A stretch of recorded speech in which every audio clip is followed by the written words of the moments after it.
যে চোখের জল আমার জন্য ফেলেছিলে, তার প্রতিদানে আমি 1000 বছর কাঁদলেও তোমার কাছে ক্ষমা পাবো না, আমি জানি। ক্ষমা চাইবো না, তবুও বলি, আমার উপর অভিমান রেখো না রানা। আর সত্য সত্য মিরাকেল হলে আমার স্মৃতিগুলো আমার কাছে ফেরত পাঠাবে, মনে থাকে যেন। আর তোমার সাজানো জীবনে একদিনের জন্য এসে কোনো কষ্ট দিয়ে থাকলে আমার অধিকার থেকেই দিয়েছি, কিন্তু আমার কি অধিকার আছে? হ্যালো বন্ধুরা, রিরা 2.0 এফএমে আপনাদেরকে আরও একবার স্বাগতম জানাই। আজকে চলে এসেছি একটি স্যাড লাভ স্টোরি নিয়ে। ইমোশনালে ভরপুর স্যাড লাভ সব কিছুই এই গল্পটিতে পাবেন। আশা করছি গল্পটি আপনারা অবশ্যই শুনবেন, পুরোটা শুনবেন, মন দিয়ে শুনবেন। যারা যারা এই চ্যানেলে নতুন এসেছেন তারা অবশ্যই চ্যানেলটিকে সাবস্ক্রাইব করে পাশে থাকা বেল বাটনেতে ক্লিক করে দেবেন। গল্পটি ভালো লাগলে অবশ্যই একটি লাইক করে দেবেন। গল্পে রানা, আমি মিজান, ভদ্রলোক মানে অহনার স্বামী মুকাব ইসলাম এবং অহনার ভূমিকায় পালন করছেন মিস জারা খান। আসুন আর দেরি না করে চলে যাই আমরা আমাদের কষ্টার্জিত গল্প এবং আপনাদের কাঙ্ক্ষিত সেই প্রেমের রোম্যান্টিক স্যাড লাভ স্টোরিটিতে। প্রায় বছর দুয়েক পর অহনা নক দিল মেসেঞ্জারে। ভালো মন্দ জিজ্ঞেস না করে সোজা জিজ্ঞেস করলো, লন্ডনে কই থাকো তুমি? অ্যাড্রেস কি? রিপ্লাই দিলাম, কেন গিফট পাঠাবা নাকি? অহনা বলল, পাঠাতেও পারি। অ্যাড্রেস দিয়ে টুকটাক কথা হলো, কেমন আছো, স্বামী বাচ্চারা কেমন আছে, এই সব আর কি। তার সাথে কথা বলার ঘন্টা দুয়েক পরে দরজায় নক পড়লে দরজা খুলে দেখি অহনা। আমি স্বপ্ন দেখছি কিনা বুঝতেছি না। পেছনে তার বর আর বাচ্চা দুটা। আমি কি বলবো বুঝতেছি না। ঘুরে চলে গিয়েছি মনে হচ্ছে। ভয় পাইছো? আর বরের সাথে হাত মিলিয়ে বাসার ভেতরে নিয়ে আসলাম তাদের। আমি এখনো বুঝছি না হচ্ছেটা কি। অহনা তার বরের সাথে থাকে আমেরিকায়। বিয়ের প্রায় 3 বছর পর আমেরিকা চলে যাই বরের কাছে। বছর 7 আগে আমাদের প্রেমের ইতি ঘটে। তখন আমরা দুজনেই দেশে ছিলাম। আমার প্রাক্তন তার বর বাচ্চা নিয়ে আমার ঘরে। আমার ঘরে না গিয়ে কি উপায় আছে? অহনার বর বেচারা একটু বিব্রত মনে হচ্ছে। উনি আমার কথা জানতেন, মানে অহনার একটা প্রেম ছিল জানতেন, কিন্তু আমাকে এই প্রথম দেখলেন মনে হয়। অহনা ড্রয়িং রুমে বসতে বসতে বলল, আমেরিকা থেকে বেড়াতে এসেছিলাম লন্ডনে, ভাবলাম তোমার সাথে দেখা করেই যাই। আজকে রাতে তোমার এখানে খাবো, দেখি কেমন রান্না শিখেছো তুমি। একাই থাকো? বললাম না, ফ্রেন্ড আর তার ওয়াইফ থাকে আমার সাথে। ওরা দেশে গিয়েছে ছুটিতে, এখন একাই থাকা হয়। তুমি আমাকে না বলে আসলে, যদি কাজে থাকতাম এসে দাঁড়িয়ে থাকতে হতো তো। অহনা বলল, আরে সারপ্রাইজ নষ্ট হয়ে যেত না তাহলে? রাতের খাবার আমার রান্না করার কথা থাকলেও অহনা নিজেই রান্নাঘর দখল করে নিল। আমাকে বলল, তুমি আমার বরকে সময় দাও, একদিন না হয় আমার হাতের রান্না খেলে। অহনার ছেলে মেয়ে দুটোকে খেলনা দিয়ে বসিয়ে গার্ডেনে বসলাম আমি আর অহনার বর। ভদ্রলোক এখনো মনে হয় বিব্রত। আমি ওনাকে ইজি করতে বললাম, ভাই আপনি প্লিজ লজ্জা পাবেন না, বিব্রত বোধ করবেন না। পৃথিবীটা অদ্ভুত একটা জায়গা। মাঝে মাঝে আমাদের নানা অদ্ভুত সময়ের মধ্য দিয়ে যাওয়া লাগে। আমি ভয়ে আছি আপনার বউ না খাবারে বিষ দিয়ে আমাকে মেরে ফেলে 7 বছর আগে তাকে একা ফেলে চলে আসার কারণে। ভদ্রলোক আমার কথা শুনে একটু ইজি হলেন, হেসে দিলেন। লোকটার হাসিটা খুব সুন্দর। ভদ্রলোক বলে উঠলেন, ভাই যদি বিষ দিত তাহলে আমাকেই দিত, তবে আমি তো জানি অহনা আপনাকে ছেড়েছে, আপনি না। মানে ওর বাবা আপনাদের সম্পর্কটা মানেনি, অহনাও বাবার বিপক্ষে যেতে পারেনি। ভদ্রলোক চায়ে চুমুক দিতে দিতে আরও বললেন, ভাই বিয়ের আগে অহনা আর আপনার সব কিছুই অহনা আমাকে বলেছিল বাবার ইচ্ছেতে বিয়েটা করেছে সে। ভাই জানেন, এখনো প্রায় নিজেকে ভিলেন ভিলেন লাগে। আমি বললাম, চিচি ভাই এ কি কথা, রাখেন না আগের কথা। আপনাদের কি সুন্দর সংসার, দুইটা সুন্দর সুন্দর বাচ্চা, এগুলো মনে করবেন না। ভাগ্য হয়তো আমাদের সাথে ছিল না। ভদ্রলোক বললেন, না না ভাই, আমি সুখী মানুষ। অহনার মতন বউ যার পাশে থাকে সে সুখী না হয়ে পারে? তবে জানেন, আমার নায়ক হওয়ার সুযোগ ছিল। অহনা যখন আমার সাথে দেখা করে বলেছিল ওর প্রেম আছে, প্রচণ্ড ভালোবাসে সে ছেলেটাকে। আমি বুঝতে পেরেছিলাম সে চাইছে বিয়েটা ভেঙে দিই আমি। আমি না পারিনি ভাই, অহনার মায়ায় পড়ি। আমার মনে হয়েছিল এই মেয়েটার সাথে সংসার না করতে পারলে মরেই যাব। আমি নায়ক হলে আজকে হয়তো আপনাদের সংসারটা হতো। অহনা বিয়ের পর আমাকে বলেছিল, আমি একজনকে ভালোবাসতাম, হয়তো এখনো বাসি, তবে সেটা মানে এই না আমি সংসার করব না। আমার প্রতি ভালোবাসা আসবে না বা কোনোভাবে তোমাকে ঠকাবো, এটা আমি কখনো করব না। একজন স্ত্রী হিসেবে আমার সব দায়িত্ব আমি পালন করব। বলেছেও মেয়েটা করে যাচ্ছে। আমি ভীষণ সুখী একটা মানুষ ভাই। আমি জীবনে কোনো একটা পূর্ণ করেছিলাম বলেই মনে হয় এই মেয়েটাকে পেয়েছি।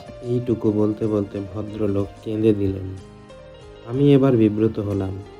ভদ্রলোক বললেন, ভাই আপনাকে একটা কথা জানাবো, অহনার বছরখানেক আগে ক্যান্সার ধরা পড়ে। চিকিৎসা চলছে, কিন্তু খুব একটা লাভ হবে না। আপনি হয়তো জানেন আমি নিজেও একজন ডাক্তার। আমি ভদ্রলোকের কথা শুনে কেমন জানি শূন্য হয়ে গিয়েছি। উনি কি বলছেন এসব? ভদ্রলোক আবার বলা শুরু করলেন, ও খুব দ্রুত অসুস্থ হচ্ছে, লন্ডনে ঘুরতে আসার পাগলামি করে।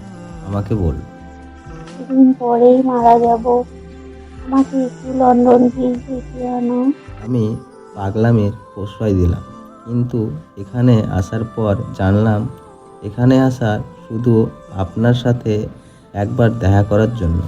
লন্ডন ব্রিজ থেকে হোটেলে ফেরার পথে গাড়িতে আমাকে হাত ধরে বলল, জানো, যেদিন রানার সাথে শেষ দেখা করি, পাগলের মতো চিৎকার করে কেঁদেছিল রানা। ধানামন্ডি লেখে একজন প্রেমিক তার প্রেমিকাকে জড়িয়ে ধরে চিৎকার করে কেঁদেছিল আর আকুতি মিনতি করে বলেছিল, আমাকে ছেড়ে যেও না প্লিজ। আমি তোমার বাবার পায়ে ধরে তোমাকে চাইবো। তোমার সুখের জন্য আমি সব করব। প্লিজ আমাকে ছেড়ে তুমি যেও না। নিষ্ঠুর আমি বলেছিলাম, আমার সুখের জন্য আমাকে ছেড়ে দাও তাহলে। আমাকে এই শেষ সময়টায় একটা বার রানার সাথে দেখা করতে দিবা? অহনার বর একটু থেমে বললেন, জানেন গত 7 বছর অহনা তার বাবার সাথে একটা শব্দও বলেনি, একটা ওয়ার্ডও না। ও বলে, বা আমার সুখ পেয়েছেন, আমি সুখেই আছি। জন্মদাতা বাবা হিসেবে আমার উপর অধিকার খাটিয়েছেন, মানুষ হিসেবে আমারও অধিকার আছে। আমি কার সাথে কথা বলবো না বলবো তার। এসব কাহিনীতে ভাই মাঝে মাঝে নিজেকেও ভিলেন মনে হয়। তবুও আমি স্রষ্টার কাছে কৃতজ্ঞ অহনার মতো বউ পেয়েছি, যে একজন স্ত্রী যেমন তেমনি একজন প্রেমিক হারানো প্রেমিকা। দুনিয়ায় আমার যত ক্ষমতা আছে আমি চেষ্টা করে যাব আমার অহনার সুস্থতার জন্য। তবু আমি জানি আমাকে হার মানতে হবে। আমি আর আমার অহনাকে পাশে পাবো না কখনোই। তবুও কত মিরাক্কেল হয় না ভাই, একটা মিরাক্কেল হোক। আমি তো এও পণ করেছি, অহনা সুস্থ হয়ে গেলে আমি তাকে বলবো, তুমি আমাকে ছেড়ে যেতে পারো অহনা, তুমি যেখানে সুখে থাকবা সেখানেই যাও, তবুও তুমি বেঁচে থাকো, নিঃশ্বাস নাও। রান্নাঘর থেকে অহনার ডাক আসলে আমাদের কথায় বাধা পড়ে। ধানমন্ডি লেকে আমি আর অহনা প্রায় দেখা করতাম। সে প্রায় এটা সেটা রান্না করে নিয়ে আসতো আমার জন্যে। তার মধ্যে তার হাতের গাজরের হালুয়া ছিল আমার সবচেয়ে প্রিয়। নীল একটা বক্সে খাবার টেবিলে দেখলাম হালুয়া রাখা। অহনা বলে উঠল, এই দেখো, নষ্ট হওয়ার কথা না, আমেরিকা থেকে আনা, ফ্রোজেন করে এনেছি, স্বাদ আছে কিনা কে জানে। বললাম, খাবো, রেখে দাও। রাতে বিদায় নেওয়ার সময় অহনার বর ভদ্রলোক বাচ্চা দুটোকে নিয়ে আমাদের একা ছাড়লেন কিছুক্ষণের জন্য। অহনা বলল, আমার বর আমাকে আমার অসুখের কথা বলেছে নিশ্চয়ই। ফোনই করব না। আমার তোমাকে একবার সামনাসামনি দেখার ইচ্ছা ছিল। আর এই চিঠিগুলো রাখো, তোমার দেওয়া 180টা চিঠি। এই চিঠিগুলো পুড়িয়ে ফেলার অনেকবার চেষ্টা করেছি, কিন্তু পারিনি। আমার ভালো মন্দ কিছু হয়ে গেলে চিঠিগুলো অযত্নে থাকবে, তাই আমি তোমাকে দিয়ে গেলাম। আর যদি বেঁচে যাই ফেরত পাঠিয়ে দিও। আর হ্যাঁ শোনো, আমি একজন সুখী নারী। আমার সুখের সংসার, তোমার জন্য প্রেম নেই। ভেবো না আমি এখনো তোমার প্রেমে অন্ধ। 2 বাচ্চার মা হয়েছি, এখন আর এইসব বাংলা ছবি সময় আছে বলো? তবুও তোমার প্রতি জন্মদিনে আমি সুন্দর মতন সাজি, একটা করে গিফট কিনি। যেদিন তোমার আমার প্রথম দেখা হয়েছিল, 24 জুলাই, আমি সেদিন একা একা ঘুরতে বের হই। আমার বর সব জানে, আমি বলি নাই, তবুও ও বোঝে। জানো রানা, আমার দেখা পৃথিবীর শ্রেষ্ঠ একজন মানুষ ও। আচ্ছা, এসব কেন বলছি আমি জানি না রানা। আমার হয়তো সময় কম, তাই যা ইচ্ছা বলে যাচ্ছি। তুমি যে চোখের জল আমার জন্য ফেলেছিলে, তার প্রতিদানে আমি 1000 বছর কাঁদলেও তোমার কাছে ক্ষমা পাবো না আমি জানি। তাই ক্ষমা চাইবো না, তবুও বলি, আমার উপর অভিমান রেখো না রানা। আর সত্য সত্য মিরাকেল হলে আমার চিঠিগুলো আমার কাছে ফেরত পাঠাবে, মনে থাকে যেন। আর তোমার সাজানো জীবনে একদিনের জন্য এসে কোনো কষ্ট দিয়ে থাকলে আমার অধিকার থেকেই দিয়েছি, কিন্তু আমার কি অধিকার আছে এখনো? আছে হয়তো। অহনারা বিদায় নিল। অহনারা চলে গেলে আমি তার হালুয়ার বাটিটা নিয়ে বসলাম। প্রিয় এই খাবারটা বাদ দিয়েছি 7 বছর হয়ে গেল। আমার ভীষণ কাঁদতে ইচ্ছা করছে অহনার জন্য।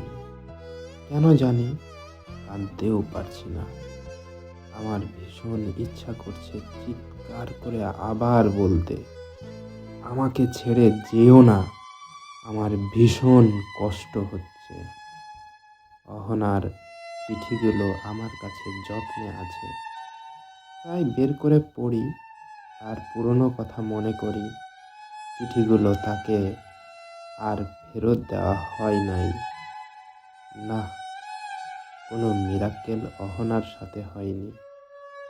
পৃথিবীর এক প্রান্তে একজন মমতাময়ী অহনার জন্যে প্রার্থনায় বসেছিল একজন বউ পাগল স্বামী, আর এক প্রান্তে একজন প্রেমিক।